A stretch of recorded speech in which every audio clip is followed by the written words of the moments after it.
তাপমাত্রার কারণে অনেকে চলাচল করতে সমস্যা অনুভূত করছে বা হেঁটে যেতে যে পায়ের সাথে যে পিচটা আর কি লেগে পড়ে, অনেক সমস্যার সম্মুখীন এই দেশের মানুষ আর কি।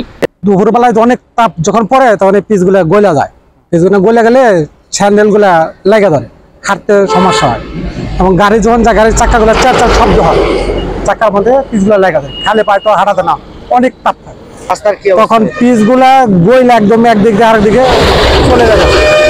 তখন এইভাবে পিচ গলে গেলে আর গাড়িগুলো তো রাস্তা 2 দিনে 3 দিনে নষ্ট হয়ে যায়। রাস্তা আছে রোদের এবং তাপমাত্রা অতিরিক্ত দাহত বসার কারণে এই যে রাস্তা আমাদের কালীকুট্টু মাওনা, এই রাস্তার যে পিচ যে ঢালাই দেওয়া হচ্ছে এটা কিন্তু গলে যাচ্ছে। এখন আমরা যারা বাইক চালাই, এই বাইক চালানোর জন্য অনেক প্রবলেম হয়ে দাঁড়াইছে, কারণ এই পিচগুলা উঠে যাচ্ছে আপনার ওই চাকার সাথে বাড়ি খেয়ে, এবং ওই পিচগুলো আপনার এই চাকার মধ্যে লেগে যায়, যার কারণে আমাদের এই বাইক চালাইতে কষ্ট হয়।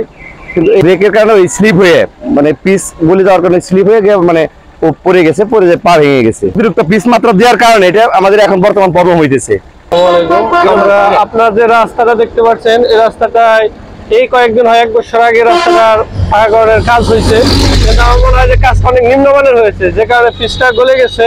আমাদের মোটরসাইকেল চালানো অনেক কষ্ট হচ্ছে, যে কোনো সময় একটা বড় ধরনের দুর্ঘটনা ঘটতে পারে। রাস্তার পিচের যে গলে যাচ্ছে এটা কিভাবে দেখছেন, এবং আপনাদের চলাচলে কোনো ধরনের বিঘ্ন? অবশ্যই আমাদের চলাচলের জন্য একটা বিঘ্ন ঘটছে, যে আমরা যে কোনো সময় একটা বড় ধরনের দুর্ঘটনা ঘটতে পারি।